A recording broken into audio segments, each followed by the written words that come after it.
आप सभी को तो ये पता ही होगा कि आज के टाइम पर मास्क कंपलसरी कर दिया गया है हर आदमी के लिए।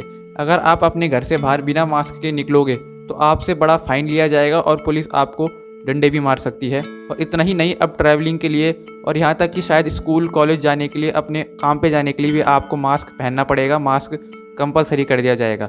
लेकिन ये मास्क इतना ज़रूरी क्यों है और क्या इससे आदमी की प्रोटेक्शन किसी भी वायरस से हो सकती है या नहीं?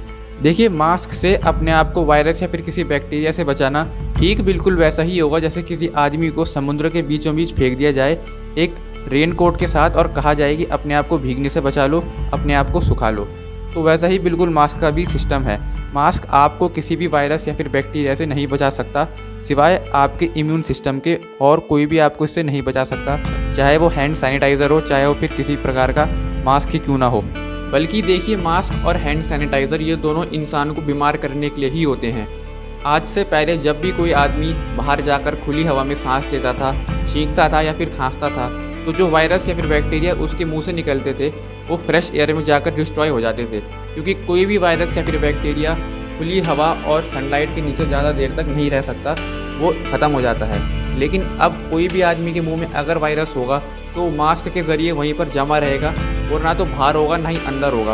और मास्क के कारण आदमी कई बार अपने फेस को टच करता है उस मास्क को एडजस्ट करने के लिए, जिससे और भी ज़्यादा वायरस या फिर बैक्टीरिया उसके मुंह के अंदर एंटर हो सकते हैं।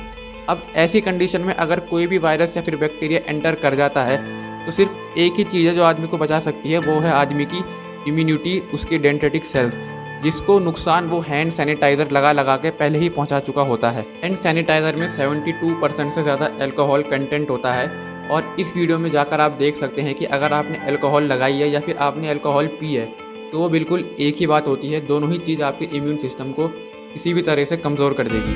अब ये सारी प्रोसेस है, हैंड सैनिटाइज़र को इंट्रोड्यूस करना, मास्क लाना, ये सब आदमी को पेशेंट बनाने की एक प्रोसेस है। किसी भी तरीके से आदमी पेशेंट बन जाए और उसको हॉस्पिटल तक पहुंचा दिया जाए। उसके बाद उसका वहाँ पर कोरोना वायरस का टेस्ट होगा एक बेसलेस तरीके से, जिसमें यूज़ किया जाएगा RT-PCR टेस्ट, जिसकी जो रिलायबिलिटी है वो ऑलमोस्ट ज़ीरो नेग्लिजिबल के बराबर है, क्योंकि ये हर 50% लोगों को पॉजिटिव डिक्लेयर कर देगा। यानी कि अगर 50 लोगों को लिया जाए तो 20 से 25 लोगों को ये पॉजिटिव बधाई देता है।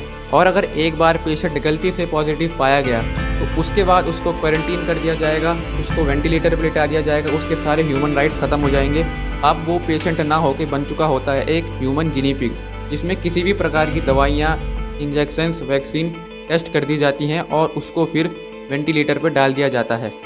डॉक्टरों की माने तो किसी भी पेशेंट को अगर सांस लेने में प्रॉब्लम होती है तो उसको वेंटिलेटर पर डाल दिया जाता है।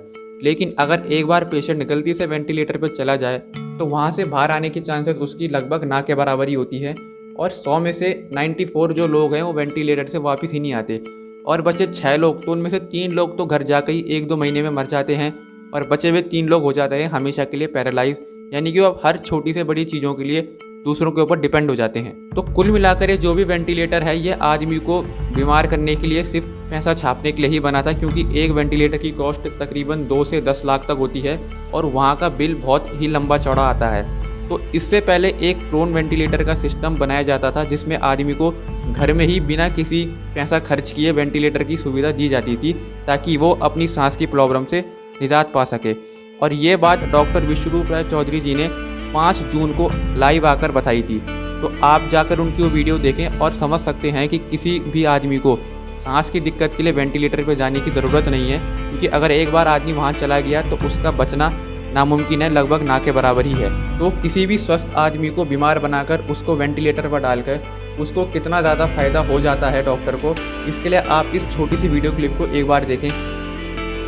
कोविड-19 पॉजिटिव मरीज को डिक्लेयर किया तो आपको 13,000 पर पेशेंट के हिसाब से ट्रस्ट को मिलेगा। ट्रस्ट को मिलेगा और अगर अस्पताल को, जी अस्पताल को, और अगर आपने किसी मरीज को कोविड के साथ वेंटिलेटर पे डाल दिया, जो कि वहाँ से कभी पेशेंट नहीं निकलता।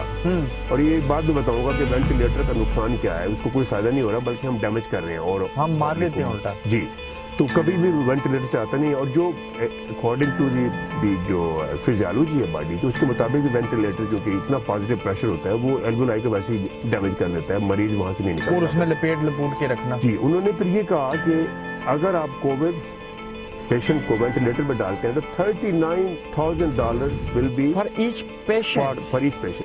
तो ये थे वो 3 स्टेप कि कैसे किसी भी आदमी को कोरोना वायरस डेथ का शिकार बना दिया जाता है। लेकिन इन सब के बावजूद भी अगर आदमी भगवान की दया से बच निकला तो फिर कोरोना वायरस डेथ के आंकड़े कैसे बढ़ाने हैं ये सब ICMR को बहुत अच्छे से आता है। अगर आप इस वीडियो पे जाएंगे तो आपको पता चलेगा कि कैसे ICMR किसी भी डेथ को कोरोना वायरस की डेथ बना देता है बड़े आराम से। और उसके बाद मीडिया में खबर चलाई जाती है 24 घंटे की आज इतने लोगों की कोरोना वायरस से जान चली गई। और इसके ठीक उल्टा अगर कोई आदमी सच बोलना चाहे, लोगों की जान बचाना चाहे, उनके अंदर से डर कम करना चाहे तो उसकी आवाज़ को दबा दिया जाता है। और यही हुआ था डॉक्टर विश्वरूप राय चौधरी जी के साथ। उनके यूट्यूब चैनल को, उनके फेसबुक पे पेज को और उनके तमाम ऑनलाइन बिजनेसेस को बंद कर दिया गया था, ब्लॉक कर दिया गया था, ताकि वो अपनी बात अपनी ऑडियंस तक ना पहुंचा सकें। और ऐसा सिर्फ एक बार ही नहीं, कई बार हो चुका है। जो लोग इस षड्यंत्र के खिलाफ बोल रहा है उसकी वीडियो डिलीट कर दी जा रही है यूट्यूब से, फेसबुक से। और यही कारण था कि हमारी भी 3 वीडियो यूट्यूब ने डिलीट कर दी। तो हो सकता है अब शायद ये वाली वीडियो भी यूट्यूब डिलीट कर दे।